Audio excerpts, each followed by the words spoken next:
ใหม่สงครามเมื่อได้เป็นวันที่26เดือนธันวาคมที่3ปี2026ในตอนแรกข่าวใส่หมอคอมมีข่าวหลายๆตอนที่มาเปิ้นเผานะคะอ่อนตั้งเปิ้นได้แต่ก็เข้ามาถมด้วยข่าวโคในอ่อนตั้งค่ะย้อนก็เปิ้นว่าหิมคิ้วเปิดดาแต่เทียมน้ำมันกันแลถึงตีซัมปอต่อยกันในลองได้แต่ก็เป็นกว่าตีเว้งเกียงใหม่ค่ะเมื่อวันที่24เดือนธันวาคมที่3ปี2026ได้มีข่าวงาออกมาว่าตั้งฝ่ายภูมิพลพรโฮงปลิกจ้างเพิก ไลติ้งยอบก้มโตนายธนาโชคอายุไล31ปีเป็นก้นลำปูนค่ะไหว้หลังเสมั่นใจในเฮ็ดดีก้นอันมีไว้อยู่ดีในปั๊มน้ำมันปตท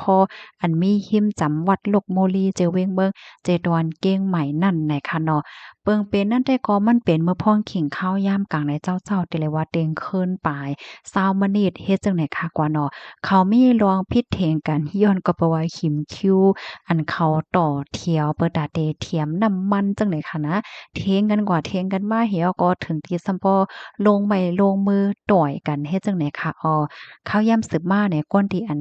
ก้นก่ออันญาต่อยนั่นก็กว่าตึงลาดดีภูมิพลพรเขาภูมิพลพรเขาเนี่ยก็โดยจ้อมกองไทย CCTV ไว้ว่าก้นก็ได้ในเป็นผู้ไร้ภัยจึงหือในนอเหี่ยวก็จ้อมหาโตเลื่อนสุดก็เลยฮู้ว่าเป็นก้นก้อนไหนในเฮภูมิพลพรเขาก็จ้อมกว่า หา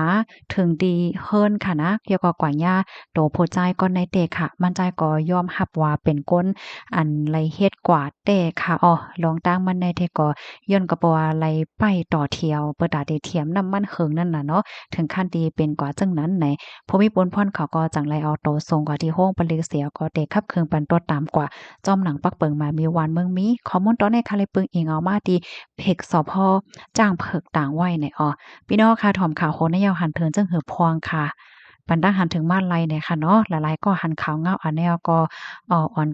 กันตกใจค่ะเนาะเมื่อเหลียวในตาได้เทียมน้ำมันเนี่ยก็ไล่ไปขิงข้าวยามหึงไหวเนี่ยว่าเนี่ยนะหลายตีหลายตั้งเนี่ยลูกดีข่าวเงาโหนได้เห็นแลกำในเข้ามาถ่อมด้วยแทงตอนหนึ่งในก้นวานเขาค่ะนะข้าวยามกลางคืนลึกยากอมไปเลยลือเนี่ยเขาตึกไปอ่อนกันเถียมน้ำมันอยู่ค่ะเมื่อวันที่25เดือนธันวาคมที่3ปี2026ขิงข้าวยามกลางคืนหมอก10โมงปลายในค่ะผู้สื่อข่าวเขาเปิ้นเผาว่าดีหิมเส้นตั้งหลงฝ่ายขาออกเจเวงเมืองอำนาจเจริญอันดีกว่าดีเจดอนยโสธรนั่นค่ะมีกวนหวานกวนเมืองตั้งนำตั้งหลายค่ะนะอ้อนกันกว่าเข้าเที่ยวแจ่นเที่ยว เปิดตาเทียมน้ำมันรถน้ำมันกาซัมปอยาวหลงไว้จังหนังเฮาหันตีในแคบหางนั้นยาวจังไหนค่ะเนาะบางลำในค่ะนะหัวแต่ไรเติมขิงข้าวยามไหลก็ไปอยู่เฮ็ดนั้นยาวอะเนาะก็ไลไปเหิงไหว้จังไหนค่ะเนาะบางก็แน่ไลไป3-4ชั่วโมงจังไหนลูกกว่านน่ะค่ะก้นวานก็นึงลาดว่ามื้อเหลียวในทบตั้งหยาเผิดเด้ๆค่ะต้อนยามยาเปิงเป็นจังไหนมาเสปอค่ะใครตู้ย้อนให้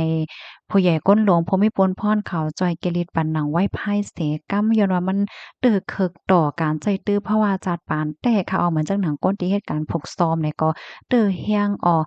เหมือนหนังน้ำมันจากมาเมี่ยมหนังเมี่ยวเนี่ยมันก็หลหลายกว่าใส่เครื่องจากเปิดตาเดพกมาเข้าเต้านำว่าใจตื้อในการพกซ้อมในคณะเพราะว่าน้ำมันมิ่มเป้งป้อหอมจังเหตุการณ์มันตึกคึกต่อไล่ไลว่าสังว่าจึงในในนั้นน่ะเนาะอันไรฮับพรต้มย้อนจังไหนซ้ำใจเลยว่าตีเหลียวก้อยต่างตีต่างตั้งก็ และรับพรตุ่มยอนเหมือนกันยาวว่าใน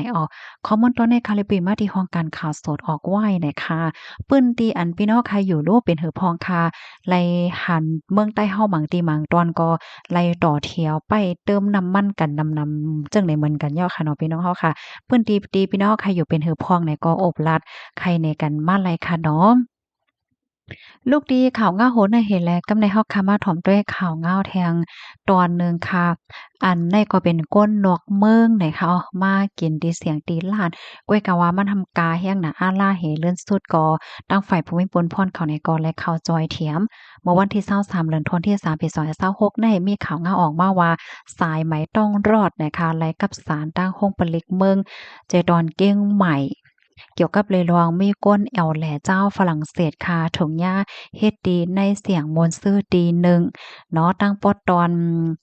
ที่เว้งเก้งใหม่จังได๋ค่ะตั้งฝ่ายผู้มีปนพ่อนเขาเนี่ยก็ไล่ข้องตั้ง2ปาย2ฝ่ายค่ะเนาะฝ่ายก้นแอวแหล่และฝ่ายเจ้าเสียงเจ้าล้านแน่มาอบโอ้กันลองตั้งมันเป็นหือเป็นหาพองว่าสังว่าเฮ็ดจังแหนค่ะอันเป็นเจ้าแสงเจ้าล้านนั่นก็ยอมรับว่าผิดเดะเนี่ยเสียก็ไล่หย่อแต้นเงิน เลยปันขึ้นเงินก้นแอวแหล่เจ้าฝรั่งเศสเขาในตาเงิน30,000วาทในปยกปันป้า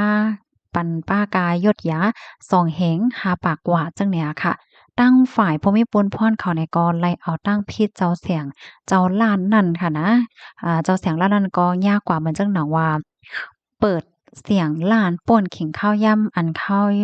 ย่ำมักมันแต่เลยว่าเปิด ป่วนข้าวอันที่เปิ้นมักมันจังเนี่ยเนาะแล้วก็ที่2เนี่ยก็ขายน้ำเมาป่วนเข่งข้าวยามอันหมายมีมักมันจังไหนอ้อเลยฮู้ว่าก้นแอวแหล่เจ้าฝรั่งเศสเขาเนี่ยก็เป็นรองเป้งป้อหั่นใจเนาะที่ผมมีปนพรเขายื่นมือเข้าจอยเข้าเทียมในปอกกำในเนี่ยคอมเมนต์ตอนในคาลิปีมาที่ห้องการเขาวอกพอยออกไว้นะคะในตอนในค่ะนะข้าวใส่หมอหอมไข่ย้อนลัดเนี่ยและไข่ย้อนไข่เนี่ยพี่น้องค่ะอีกหนึ่งเนี่ยค่ะเนาะ บางป้อมบางไรเฮาคาหันก้นนกเมืองมาเนี่ยเฮาคาได้วนว่าโอ้ก้นนกเมืองแน่เขามีเงินน่ะเงินเมืองเขาแน่มันกาคันใหญ่กาคันโลงน่ะเพราะว่าเขามาจ่ายเมืองเฮาแด่เขาจ้างจ่ายและนำออสังออให้ในเหี่ยวก็เพราะว่าก้นนกเมืองเขามากินแต่เสียงในร้านเฮาได้เฮาไขย้อนนำอะสังว่าเฮ็ดจังได๋อันนี้ก็ไขย้อนให้สติค่ะนะเพราะว่าเฮาคามาด้วยเมื่อว่ามื้อในเมื่อว่าก็เฮาคาก็ได้ยินข่าวเงากว่าค่ะเนาะที่เว้งเกี้ยงใหม่ค่ะนะเมื่อว่ามื้อซื่นเลยค่ะนะก้นนอกเมืองเขาแน่จำหลังที่ขายเฮ็ดโหหันค่ะเนาะเปิ้นไรจ่ายเงินโพะๆพาๆค่ะนะเปิ้นเตจ่ายเงินรวยมีเหตุมีผลและเพราะว่าเปิ้นได้กว่าติดไหลเนี่ยก็เปิ้นได้หาข้อมูลไว้อ่อนตั้งเอาว่ามันจังว่าเพราะว่าเฮาคาดีกว่าเว้งในแน่นำในหนึ่งเตากาหือข้าวในผัดเผ็งยาวเขาขายหวานกาหือน้ำหมักใบในผัดเผ็งยาวเปิ้นขายก๊อกกาหือและจังไหนแน่เปิ้นหาข้อมูลไว้หมดค่ะ ปยก็เปิ้นได้ด้วยรีวิวเนี่ยค่ะเนี่ยมื้อนั้นว่าเพราะว่าแต่ก่อนลือห้องลือเซาตีในเปิ้นปันรีวิวว่าเหอไหนเปิ้นหาข้อมูลไว้หมดยาวเฮ็ดให้ค่ะเนี่ยนะเพราะเหมือนจังว่าเขามากินกาขันมันในกาเหลือเสก้นในเปิ้นตีอยู่ก็น่ะว่ากาอิดๆเนี่ยได้มันก็เป็นหางนอกก็น่ะเพราะว่ามันกาแห้งน่ะอาล่าไหนนั่น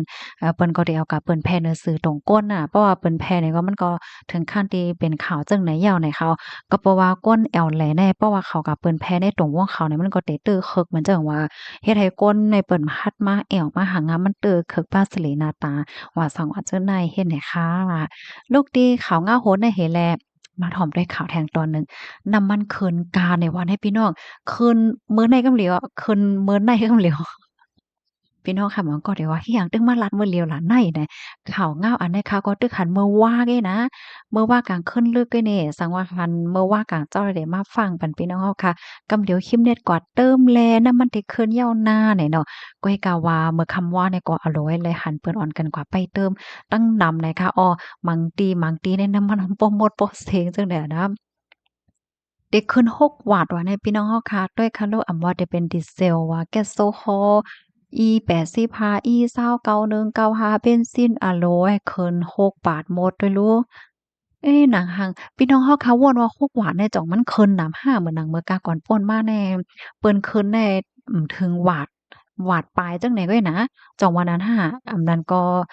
ฮู้นั่นอันนี้เป็นความรู้สึกของข้าให้แหน่ๆค่ะวนว่าป๊อกนี่ขึ้นกำเหลว6 บาทเหมือนห่างว่าแค่หลากหลายให้นำไว้ให้แหน่จ่องว่าเหมือนกันค่ะเนาะ